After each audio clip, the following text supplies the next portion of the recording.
जय श्री राम दोस्तों। जय श्री राम। 16वां पढ़ते हैं। ना सतो विद्यते भावो ना भावो विद्यते सतः उभयोरपि दृष्टोऽन्तस्त्वनयोस्तत्त्वदर्शिभिः। असत वस्तु की तो सत्ता नहीं है और सत्य का अभाव नहीं है। इस प्रकार इन दोनों का ही तत्व ज्ञानी पुरुषों द्वारा देखा गया।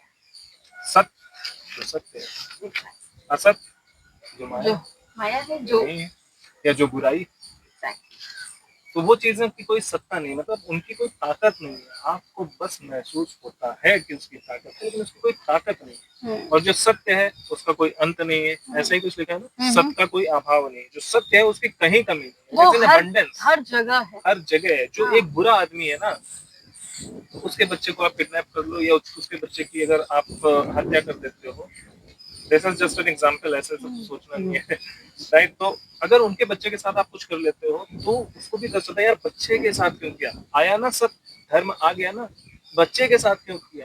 लेकिन वो बुरा आदमी जब दूसरे के बच्चे के साथ करता है तब वो अधर्म कर रहा होता है। तो ये सत्य है, इसका अभाव कहीं नहीं है। वो बुरे व्यक्ति के भी पास है, सिर्फ ये है कि वो उसको मान नहीं रहा है। लेकिन जब अपने बच्चे पे आती है तो वो बोलता है, राइट। सही गलत एक्चुअली पता सबको सही होता गलत है, सबको पता होता है। इसीलिए भगवान जी बोले, क्योंकि आप बाहर बोलो ना बोलो, आपके दिमाग में क्या चल रहा है वो भी अलग बात है, लेकिन आप अंदर से जानते हो कि सही क्या है। अगर आपको नहीं पता होगा तो जब आपके बच्चे के साथ होगा, कोई बात नहीं, उस टाइम आपको ये सब फालतू की चीज है, वो अलग चीज होगी। लेकिन उसको महसूस होता है तो ज्यादातर वो तो बहुत ही ज्यादा, मतलब बुरे लेवल का कोई मनुष्य, लिटरली राक्षस हो, उसको अपने बच्चे पे दुख नहीं हो रहा, जनरली सबको होता है। तो इसका मतलब क्या है, उसको भी ये पता है कि सत्य क्या है। तो सत्य का अभाव उस बुराई के अंदर भी, बुराई के पास भी सत्य छुपा हुआ है, राइट, उसके अंदर भी। लेकिन उसकी सत्ता कुछ भी नहीं। क्यों सत्ता नहीं? क्योंकि वो अपनी बुराई जो है, वो बुरा इंसान भी जब उसके अंदर भी सत्य घुस गया, अच्छाई घुस रही है, उसकी लाइफ में भी इंटरफेयर अच्छाई कर रही है, तो फिर बुराई की कैसे सत्ता होगी। लेकिन सत्य क्या कर, कहीं अभाव नहीं है, क्योंकि सत्य जो है, जो सत्य है, जो धर्म है, वो हर जगह घुसा हुआ है। आपके परिवार के सदस्य के साथ कुछ बुरा होगा तो आप बोलोगे यार मैंने गलत किया था ना, मेरे परिवार को क्यों मारा। लेकिन जब आप करने जाओगे तो आप इनके पूरे परिवार को खत्म कर देंगे। तो इस तरह की थॉट प्रोसेस कब होती है? दूसरों के लिए। लेकिन जब अपने ऊपर आता है तो वो सत्य वहां पे हावी हो जाता है यार, तब आपको पता चल जाता है कि गलत तो मैंने किया था, मेरे परिवार के साथ ऐसा क्यों किया।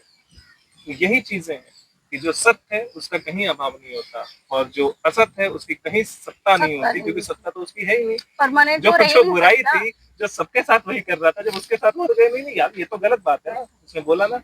मतलब सत्य जो है वो अपनी जगह बना के रहेगा, क्योंकि वो उसके बिना चल ही नहीं सकती दुनिया, वो रहेगा। फिर हम अगला श्लोक, मतलब जो सत्य है वो एक जैसा ही रहेगा सबके लिए, लेकिन असत्य जो है वो चेंज हो सकता है दूसरे। हाँ, असत का कोई, असत इज माया, उसमें आपको लगता है, होता नहीं, वो आपको फील होता है, होता नहीं। असत जो बुरे आदमी होते हैं वो हा हा हा करके हंसते हैं, एक्चुअल में वो अंदर से दुखी होते हैं। हंस के वही दिखा रहा है जो दुखी है। जो सुखी है उसको दिखाने की जरूरत है, उसको जब हंसी आएगी तो हंसेगा, नहीं आएगी नहीं हंसेगा। लेकिन हंस के जब दिखा रहा है तो मतलब वो दुखी है। और वो दुखी क्यों है? क्योंकि उसके अंदर असत्य है, बुराई है। सिर्फ बुराई दुखी होती है, सत्य कभी दुखी नहीं है। हाँ, अगला श्लोक है श्लोक नंबर 17, जिसमें भगवान कृष्ण ही बोल रहे हैं ना। भगवान कृष्ण कहते हैं अविनाशी तु तद्विद्धि येन सर्वमिदं ततम् विनाशमव्ययस्यास्य न कश्चित् कर्तुमर्हति। नाश रहित तो तू उसको जान जिससे ये संपूर्ण जगत दृश्य वर्ग व्याप्त है। इस अविनाशी का विनाश करने में कोई भी समर्थ नहीं है। बताओ, एक्सप्लेन करो इसको। नाश रहित तो उसको जान दो। बोल रहे कि मरे हुए तो, जो तुम बोल रहे हो कि मर जाएंगे मर जाएंगे मर जाएंगे, किनको बोल रहे हो तुम मर जाएंगे? ये तो मर ही नहीं सकते कभी भी। ये ऊपर का शरीर चला भी जाएगा तो भी अंतरात्मा तो जिंदा रहेगी उनकी। हाँ। तो तुम उनके लिए शोक कर रहे हो, उनके लिए रो रहे हो, और उनको उनको बोल रहे हो कि मर जाएंगे, जो कभी मर ही नहीं सकते। क्योंकि भगवान ने पहले एक्सप्लेन कर दिया, ये ऐसा नहीं है कि इस काल में है नहीं होंगे, या अगले काल में नहीं होंगे, या पीछे थे नहीं, ये आज भी हैं, कल भी थे और आगे भी रहेंगे। तो ये तो सत्य है। हाँ, तो वही कह रहे हैं कि नाश रहित जानो इनको, इनका नाश हो नहीं सकता, न तेरा हो सकता, न मेरा हो सकता, किसी का नाश नहीं हो सकता, क्योंकि तू भी मेरा ही अंश है। मुझे तो कोई खत्म ही नहीं कर सकता जब मैं खुद ही भगवान हूँ, सर्वशक्तिमान हूँ, सर्वव्यापी हूँ, मैं ही सब कुछ हूँ।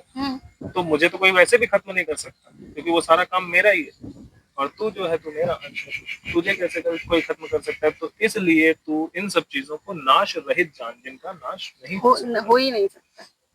तो फिर नेक्स्ट है 18वां 18, अंतवंत इमे देहा नित्यस्योक्ताः शरीरिणः अनाशिनो अप्रमेयस्य तस्माद्युद्धस्व भारत।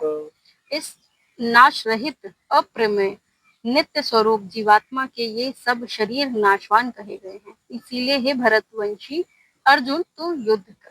देखो यहाँ पे क्लैरिफाई कर दिया ना कि इस नाश रहित अप्रमेय नित्य स्वरूप जीवात्मा, जीवात्मा जिसके बारे में हमने भी बोला था ना, जो बताने, क्योंकि हम पहले इसे बोल रहे क्योंकि हमने पढ़ ली है तो हमें थोड़ा थोड़ा याद है, पता है, राइट। तो उन्होंने वही चीज बोली ना कि ये जो नाश रहित क्या है, जो मेरा अंश है, जो तेरे अंदर जीवात्मा है वो नाश रहित है, तो उसके बारे में और ये हर काल में रहेगी, इसीलिए इसके लिए तू शोक मत कर।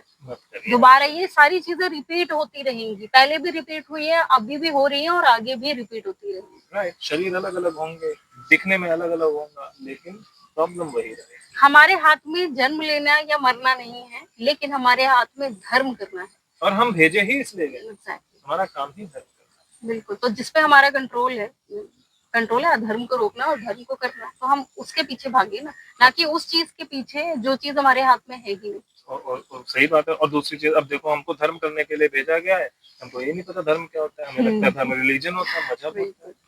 धर्म होता है सत्कर्म, सद्विचार, और बहुत कुछ है, पूरी पढ़ डालो पता चल जाएगा। ठीक है, तो श्लोक नंबर 18 आज हो गया है अध्याय 2 का, इसके बारे में डिस्कस कर चुके हैं। नेक्स्ट वीडियो में हम श्लोक नंबर 19 अध्याय 2 का शुरू करेंगे। तब तक के लिए जय श्री कृष्ण, हरिओम तत्सत, ओम नमः शिवाय, हर हर महादेव, जय श्री राम। जय श्री राम।